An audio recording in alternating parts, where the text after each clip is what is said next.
everybody. Eric, Robb Realty Group. Hope you're having a great day. To renovate or not to renovate? That's the question we want to talk about today. And Americans spend over $400 billion each year on renovating their homes. But we're not talking about a brand new soaking tub that you're going to enjoy for long periods of time to come.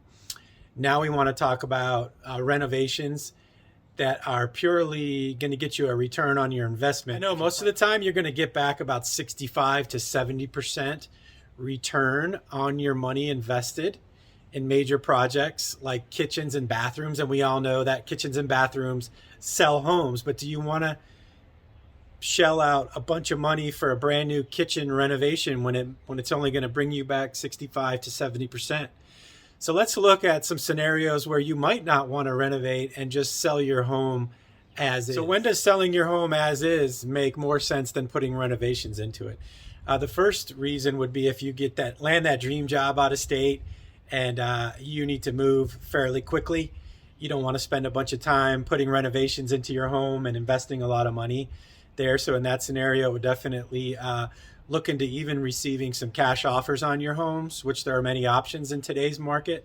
Second scenario would be, if you don't have a lot of money sitting around, although some of the renovations we're going to talk about don't really need tons of money, but you do have to have, some money laying around to be able to put into doing these renovations. If you don't, there is another scenario where we have different companies. One of them's Curbio, that will come in and they will help you renovate and put the money up front, and then you will pay them back at closing. So we do have services like that can help sellers in today's market, and mainly those are for kitchen and bathroom renovations that are really going to make a big pop.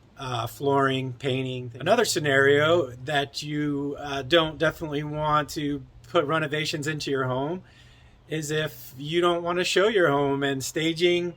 And if you'd rather not deal with showings and staging your home and making it look pretty and trying to net the most that you can, because in a retail setting, when you put your home on the market, the prettier it is, the more it compares to the homes in your neighborhood, and that's a big factor too. If you live in a neighborhood where there's not a lot of granite, where people aren't redoing their bathrooms and kitchens, then you're probably going to be okay without doing that. But if you're in a neighborhood a little higher end where, every other home has granite or quartz countertops, fancy kitchens, upgraded bathrooms, then that's a scenario where you're going to need to probably update some of that. Okay, so let's talk about some things you can do if you want to sell your home in a resale setting, in a retail setting, net the most from your investment that you've put in over all these years. So let's talk about some things that you can do. So let's start with kitchens and baths.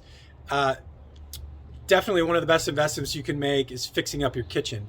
You don't want to do a full kitchen remodel. If you don't have granite countertops, at a minimum, I would put granite for a few $1,000s. You're definitely going to get that money back. But a major kitchen overhaul, you're probably going to get 65% of your money back, according to the statistics that I've looked up. Same things with bathrooms.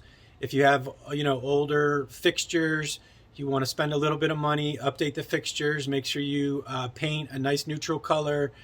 You can even put granite countertops in the bathrooms, and if you have older cabinets and they're paintable, you can definitely go ahead and paint them if they're not white. White is in right now, so you can't go wrong with doing white. Another great investment that you can do that's a mid-size investment in your home is just pull up to your own home and kind of look at the outside of it, doing landscaping, making sure the front door is painted, making the home pretty from the outside. First impressions go a long way when people pull up to your house. So making sure your lawn is nice and manicured and fill in any big divots and stuff in your lawn, and making sure that when people come up to the house, it has a nice, warm, welcoming feeling. Final one we'll talk about today is don't overlook any necessary repairs, and just having a great deep cleaning on your home. Making sure all your carpets are clean, making sure you're staging correctly, making sure all the necessary, if you've got the dogs chewed wood trim in the backyard, on the patio, make sure all the wood trim gets fixed. If some of the windows are rotting, so make sure any neglected maintenance is up to date, and that stuff's going to carry you a long way especially in this market where sellers have the upper hand. You don't need to pour a bunch of money into your house to get it onto the market. There's tons of buyers. We have more buyers than sellers right now. So make those little improvements, get those people to the front door, and enjoy multiple offers on your home. We'll talk to you next time. Thank you so much. Bye-bye.